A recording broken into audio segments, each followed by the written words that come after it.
Assalamualaikum, jumpa lagi Besti.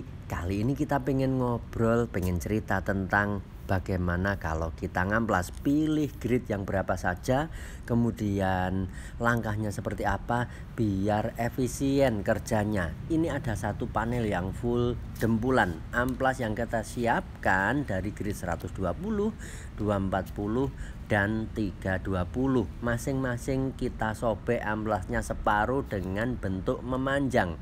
Kemudian bloknya juga kita sudah bikin blok yang panjangnya pas dengan ukuran potongan amplas. Kenapa dan bagaimananya kita obrolin nanti pas sambil aplikasi.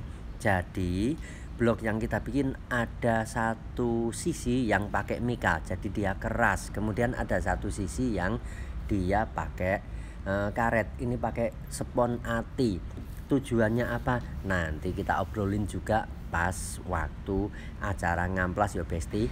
Panel yang kita kerjakan ini pintu dari baknya Hilux ya, dengan kombinasi bentuk panel yang macam-macam. Ada yang datar, kemudian ada yang cekung, ada yang kembung. Karenanya blok yang kita bikin ada yang dibentuk melengkung agak landai, kemudian ada juga yang dibentuk melengkung lebih tajam.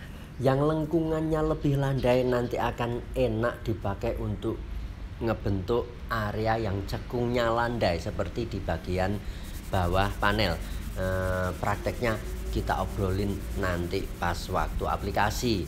Kemudian ini kita sudah bisa mulai amplas panelnya. Karena ini panel ada beberapa bagian yang bisa kita jadikan sarana untuk mempermudah kerjaan ya. Jadi di bagian bawah ini misal ada satu bagian kecil yang dia nanti harusnya ada kayak nut yang harus tampil. Karenanya bagian ini kita amplas lebih dulu. Tahap awal kita pakai grid 120.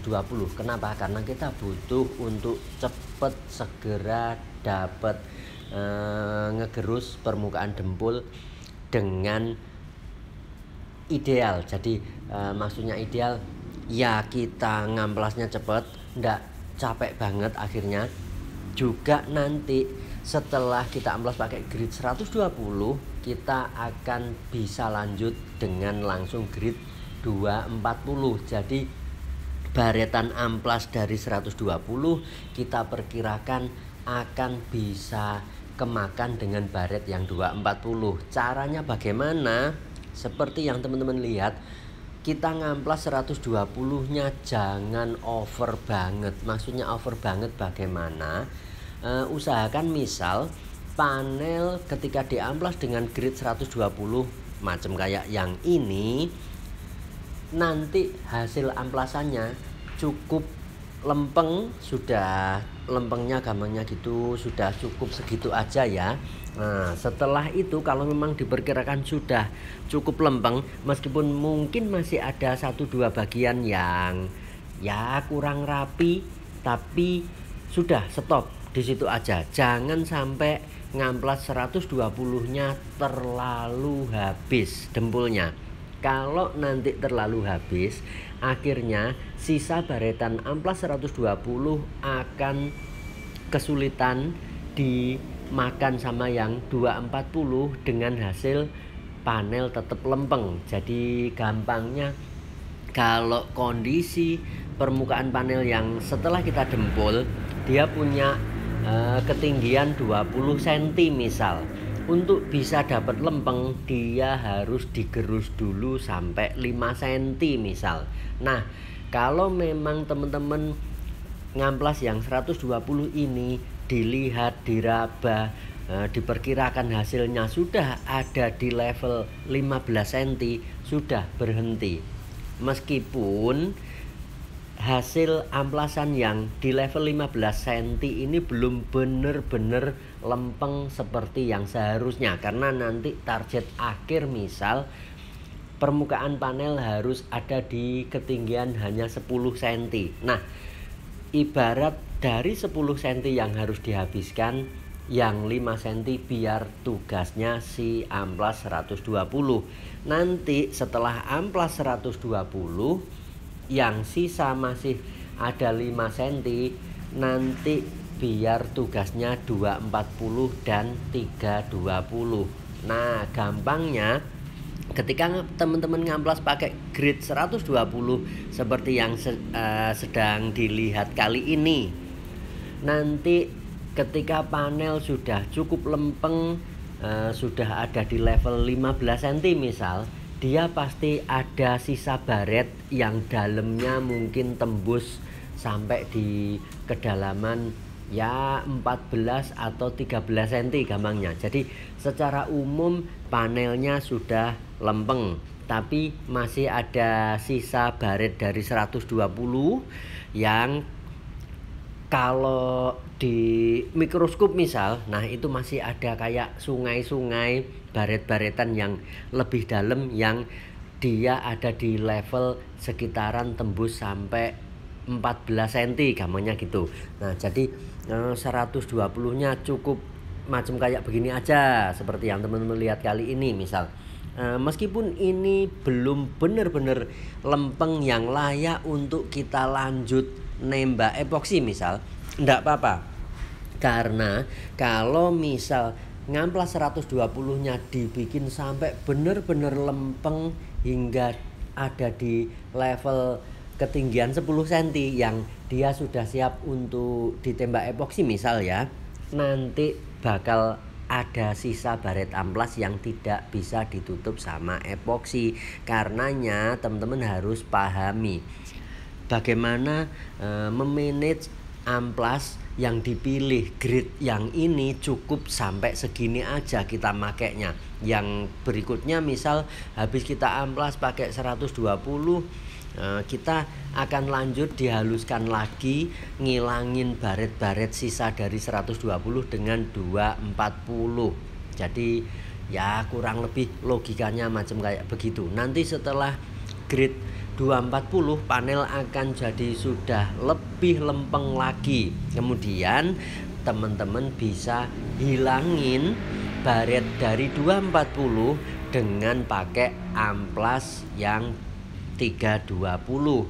Ketika panel sudah diamplas dengan grid 320, berarti sisa baretan amplas 320 akan sudah aman, akan sudah tidak meninggalkan jejak ketika sudah ditembak epoksi. Misal macam kayak begitu. Jadi dari pengalaman yang sudah kita jalani, kita akan memilih 3 grid seperti ini ketika menjumpai panel yang macam kayak begini, dari 120, 240, 320. 120 untuk mempercepat kerjaan, untuk kita bisa dapat lebih cepat menggerus permukaan dempul, permukaan panel yang kita dempul.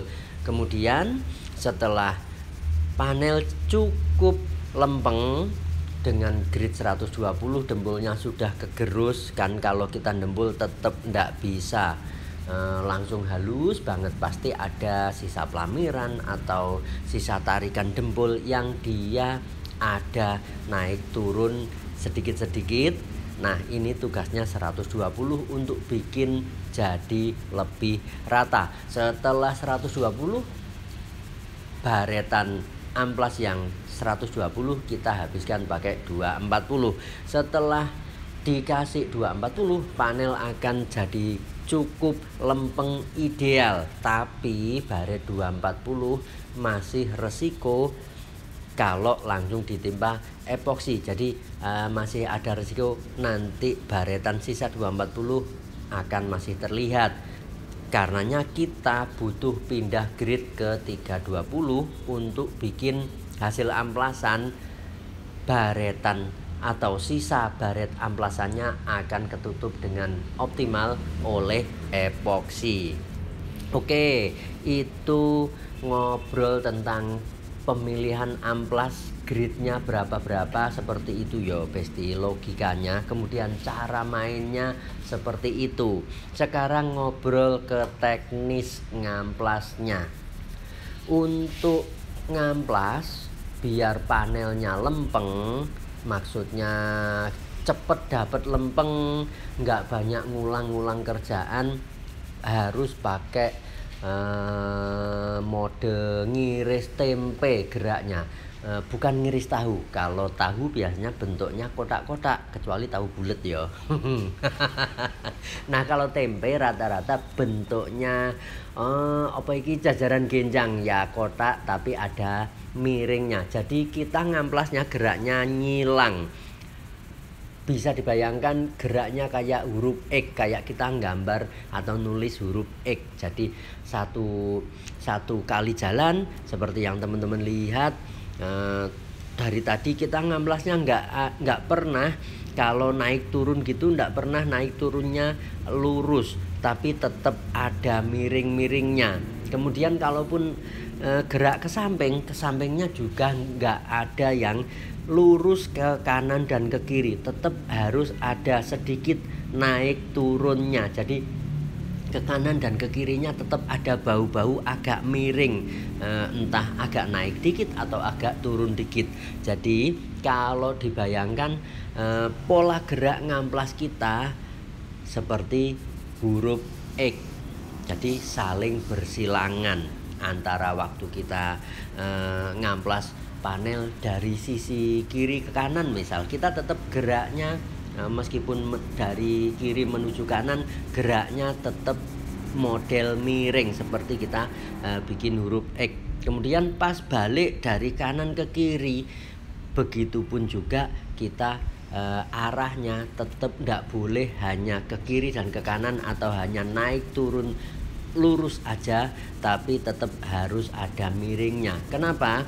Ketika kita ngamplas pakai mode miring begini, secara otomatis permukaan panel akan keamplas dengan cukup rata. Baik dia mau rata kalau dilihat dari sisi sudut pandang ke kanan dan ke kiri, maupun dari sudut pandang dari bawah ke atas atau dari atas ke bawah. Jadi rata-rata panel mobil hampir selalu saja dia ada kembung-kembung dikit atau ada cekung-cekung dikit. Kalaupun dia terlihat lempeng, sebenarnya tetap ada sedikit kembungnya atau ada sedikit cekungnya. Misal teman-teman menjumpai panelnya Kijang Super yang kijang-kijang tahun 90-an, dia sepertinya datar lempeng, tapi kalau diperhatikan tetap ada sedikit kembung secara umum panel pintunya misal atau kap mesinnya. Nah, kalau panel yang ada kembung begini hanya diamplas dengan mode gerak yang lurus kanan kiri dan atas bawah, tidak pakai mode huruf X, otomatis nanti kembungnya akan resiko hilang. Jadi kita bisa dapat lempeng tapi bisa-bisa kembungnya hilang. Oke, itu tadi penjelasan tentang kenapa mode gerak waktu kita ngamplas pakai model ala huruf X ya Besti. Jadi saya coba sampaikan dengan agak pelan-pelan biar gak terjadi salah paham. Oke, ngobrol tentang pemilihan grid di awal tadi sudah, kemudian bagaimana kita mengatur ngamplas dengan grid 120-nya sampai seberapa sih yang harus digerus, sampai kapan harus berhenti sudah, kemudian oper di grid 240 dan 320-nya sudah, alasannya kenapa, kemudian cara geraknya sudah. Sekarang yang ketiga, kita akan ngobrol mana dulu bagian panel yang idealnya kita pegang. Seperti panel yang ini, teman-teman bisa lihat dari awal kita usahakan ngamplas di bagian yang lebih menonjol dulu. Jadi di bagian bawah yang ada nut kecil memanjang dari kiri ke kanan, teman-teman bisa lihat tadi kita dahulukan megangnya. Kenapa? area menonjol tersebut akan bisa kita jadikan sebagai tolak ukur. Nanti sudah lempeng atau sudah muncul garis bayangan natnya apa belum. Kalau kita pegang yang bagian bawah dulu, nanti akan biasanya lebih kesulitan untuk kita lihat, oh ini natnya sudah terbentuk atau belum. Jadi bagian yang lebih nongol kita akan selalu usahakan untuk amplas lebih dulu. Setelah itu kalau bagian yang cenderung lebih kembung atau lebih nongol dia sudah diperkirakan cukup lempeng, baru kita pindah area. Seperti yang bagian panel ini, tadi setelah kita ngamplas bagian bawah yang nongol yang ada nat memanjang, kita pindah ke bagian yang tengah, bagian punggung panel yang tengah. Dia kalau dilihat dari samping kan lebih tinggi dari bagian yang lain. Nah, bagian punggung ini yang paling nongol kita dahulukan karena bagian punggung ini ada di posisi kiri dan kanan.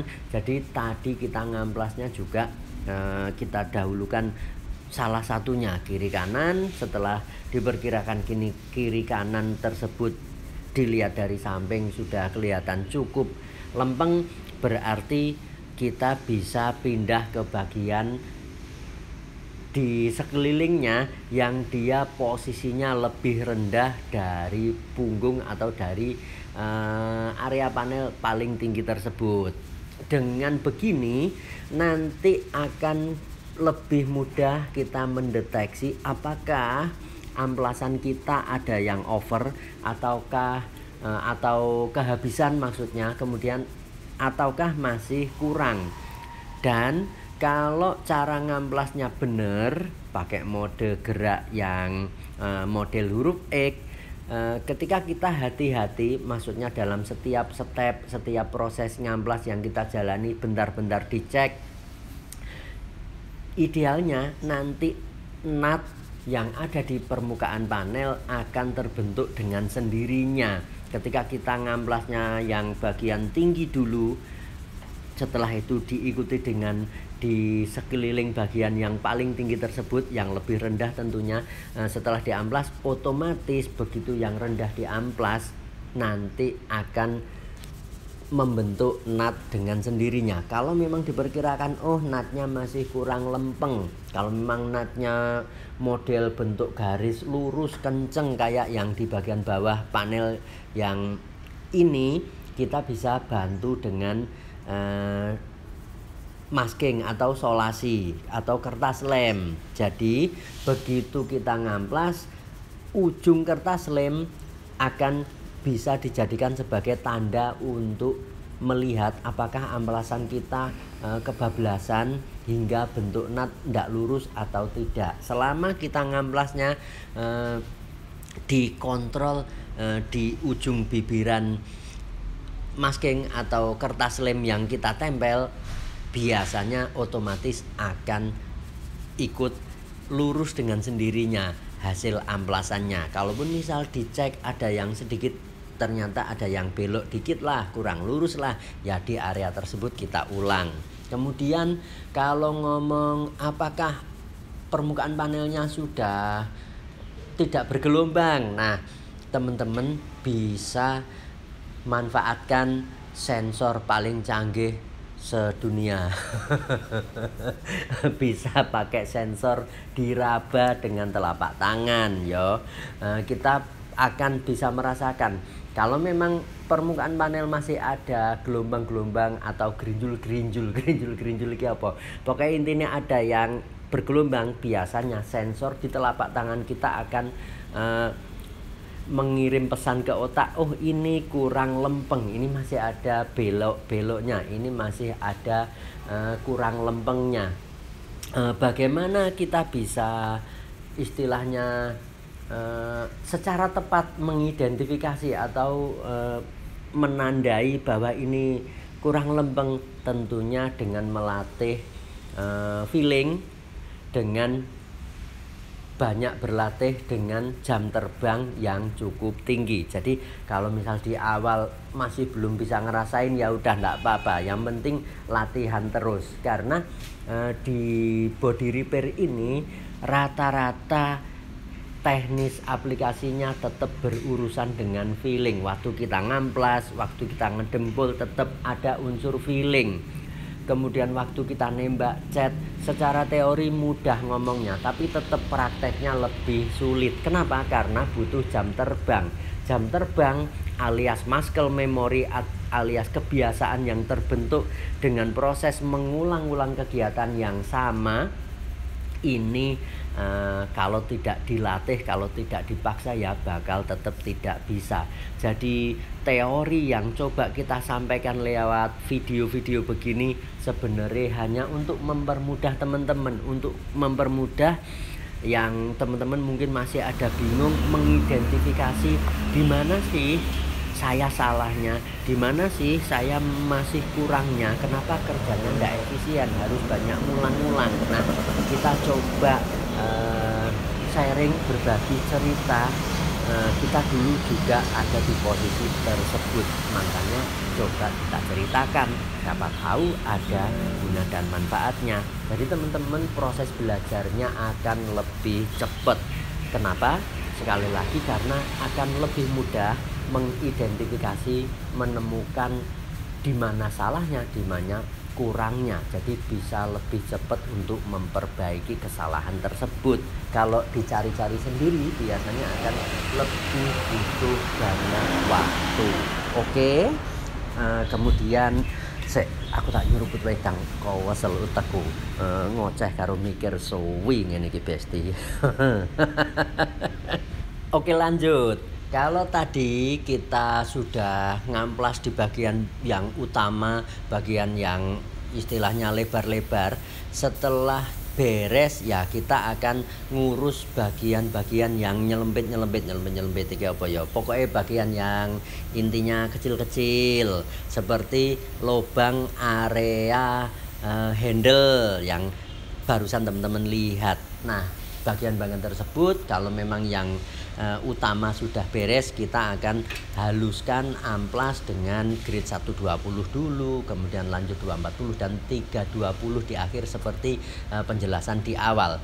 Kemudian kalau memang sudah beres urusan ngamplas dengan grade 120-nya atau 240-nya, untuk memudahkan kontrol, teman-teman bisa semprot dengan cat seperti yang barusan teman-teman lihat. Ini kita jadikan cat yang kita semprot sawur-sawur ini sebagai guide code alias sebagai rambu-rambu untuk memudahkan kita melihat hasil amplasan apakah masih perlu dihabiskan lagi atau panelnya sudah cukup lempeng atau belum, nanti otomatis akan terlihat.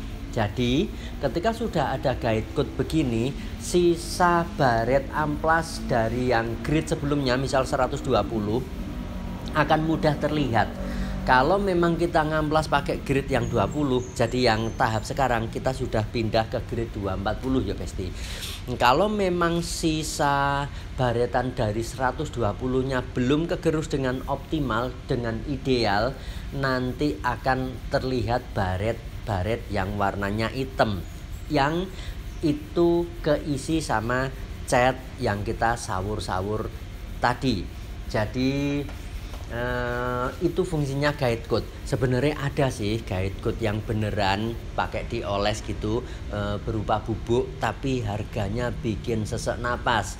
350 gram atau 360 gram gitu, harganya 300.000 plus kan yo, mending tinggu ngopi. Seperti yang teman-teman lihat, kalau memang ada guide code terus kita ngamplas kurang optimal, nah seperti ini. Jadi dia hasil amplasannya belum lurus, Terus yang bagian ini amplasannya masih kurang karena masih terlihat jejak warna kehitaman baretan dari 120-nya masih belum hilang dengan cukup ideal. Jadi kalau pakai guide coat begini kita akan lebih bisa meminimalisir kegagalan atau kurang optimalnya proses ngamplas dan harus mengulang lagi karena yang ini ternyata masih belum cukup lempeng, yang ini ternyata ngamplasnya masih kurang habis. Nah, kalau pakai ada rambu-rambu begini kita akan lebih dimudahkan. Oke, obrolan tentang guide coat sudah cukup ya Besti ya. Kemudian kita menginjak obrolan yang berikutnya. Cara megang bloknya bagaimana? Karena blok yang kita pakai cukup panjang. Selama memungkinkan kita akan lebih pilih megang blok dengan dua tangan. Seperti di video ini panel ukurannya cukup lebar ya. Kemudian ada kombinasi bentuk nut yang begini, ada yang kembung, ada yang cekung.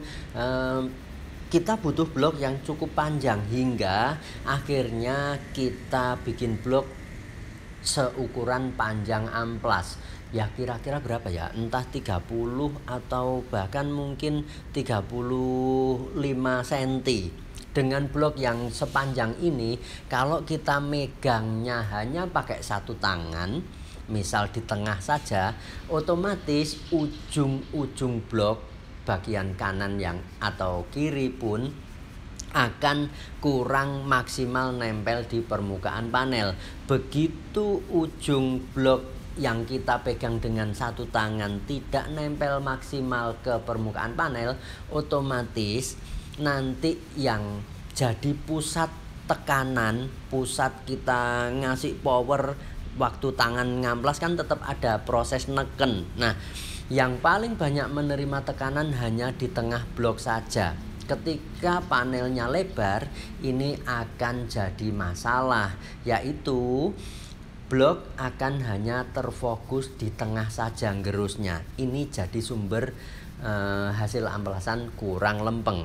Kalau kita pegang pakai dua tangan, otomatis ujung blok kanan kiri semuanya dapat tekanan yang relatif imbang hingga antara ujung blok kanan kiri dia bisa nempel di permukaan panel dengan cukup ideal. Begitu kita ngamplas bloknya panjang, kemudian tekanannya cukup rata mulai ujung kanan sampai kiri, nanti panel akan dipaksa rata mengikuti pola gerak yang kita jalani, mengikuti pola ngamplas yang kita jalani. Itulah kenapa kalau di panel mobil akan lebih ideal kalau pengen dapat amplasan lempeng ya megangnya pakai dua tangan. Meskipun pakai blok yang hanya mungkin ukuran 20 cm akan tetap butuh dipegang dua tangan. Tujuannya biar tekanannya rata. Dan berikutnya tadi di awal teman-teman kita sudah tunjukkan blok yang dipakai, ada yang permukaannya pakai mika, ada yang permukaannya pakai spon ati. Nah, di awal-awal begini untuk masa-masa atau saat-saat kita butuh ngepras dempul hingga dapat serata mungkin, kita akan butuh permukaan blok yang cukup keras hingga blok tidak akan terganggu oleh kerasnya dempul. Kalau kita ngamplas pakai yang bagian spon ati, misal ada 1-2 bagian yang dempulnya lebih nongol, itu spon ati akan kalah keras dengan dempulnya. Tapi kalau kita pakai yang mika, nanti dempul yang keras pun akan tetap kalah dengan blok yang lebih keras seperti mika tersebut. Jadi kalau pakai spon ati nanti begitu kita tekan spon atinya jadi kurang bisa tetap lempeng ketika ketemu satu jendolan atau satu permukaan yang lebih tebal dempulnya. Nah, kalau pakai mika mau ndak mau kita akan merasakan seret, oh yang di bagian ini masih ada seret, masih ada kayak ganjelan. Berarti di bagian ini masih ada dempul yang nonjol atau yang nongol panelnya. Jadi kita bisa lebih fokus, kita bisa lebih merasakan kalau pakai blok yang permukaan mika saat ngamplas untuk bikin permukaan terkepras dengan cukup rata. Nah, semoga bisa dicerna yo, Besti yo. Oke, ini hasil amplasan pakai grade 240. Teman-teman bisa lihat tinggal hanya ada sisa dikit-dikit yang masih kurang beres. Misal, nah ada lubang jarum atau mungkin dempul yang masih kurang isi di beberapa titik yang kelihatan hitam-hitam. Ini berarti butuh diplamir. Dan seperti yang teman-teman lihat, ada dempul putih dan ada dempul warna hijau. Yang hijau kita jadikan dempul plamir saja. Kenapa? Yang hijau akan lebih memudahkan kita ngontrol karena itu dempul warnanya beda antara yang putih dengan yang hijau. Begitu yang hijau dihabiskan, berarti kemungkinan panelnya akan sudah cukup lempeng. Oke, setelah kita ngamplas pakai grade 240 dengan cara ngamplas, cara gerak, dan cara megang blok yang cukup ideal, kita akan bisa dapat hasil amplasan yang sudah cukup lempeng. Tinggal nanti kita lanjut dengan grade 320 sekedar untuk bikin permukaan panel jauh lebih halus, tapi akan tetap menyisakan baret amplas yang bisa bikin epoksi menggigit rekat dengan cukup erat di permukaan panel. Tapi baretan amplasnya akan bisa langsung ketutup sama epoksi. Jadi prosesnya tetap sama saja. Oke, singkat cerita, setelah panel habis di amplas 240, kemudian diulang pakai 320, sudah bisa ditembak epoksi dengan tentunya sebelumnya dicek. Kalau memang sudah PD diperkirakan cukup lempeng, ya sudah kita tembak epoksi. Hasilnya seperti yang teman-teman lihat saat ini, sekilas sudah cukup layak. Meskipun kalau ngomong dengan detail tetap ada 1-2 bagian yang butuh untuk diteliti lagi. Proses neliti hasil amplasan dan epoksinya seperti apa kita obrolin di video berikutnya yo Besti. Ini sudah panjang banget videonya, bikin mules teman-teman. Singkat cerita, setelah panel kita tembak epoksi dan diamplas, panel sudah siap untuk kita tembak cat. Dan setelah ditembak cat, tembak clear coat, hasil akhirnya kurang lebih seperti ini. Bukan yang perfect banget, tapi ya secara umum sudah enak dilihat. Kenapa ndak dibikin seperfect mungkin? Karena ya kerjaan ini terpaksa kita ndak bisa pegang seperfect mungkin. Kenapa? Yo sekali lagi, ekonomi nih Besti, tetap menyesuaikan dengan ekonomi yang dilimpahkan ke kita oleh customer. Oke, sekian dulu ya. Semoga ada guna dan manfaatnya. Nanti tentang obrolan yang lebih detail soal kita ngamplas dempul-dempul akan coba disajikan di video yang lain. Di video ini secara umum saja yang kita coba sampaikan, langkah-langkah dasarnya seperti apa. Semoga ada guna dan manfaatnya. Semoga pada lancar berkah segala urusan. Jumpa lagi di next kesempatan. Assalamualaikum.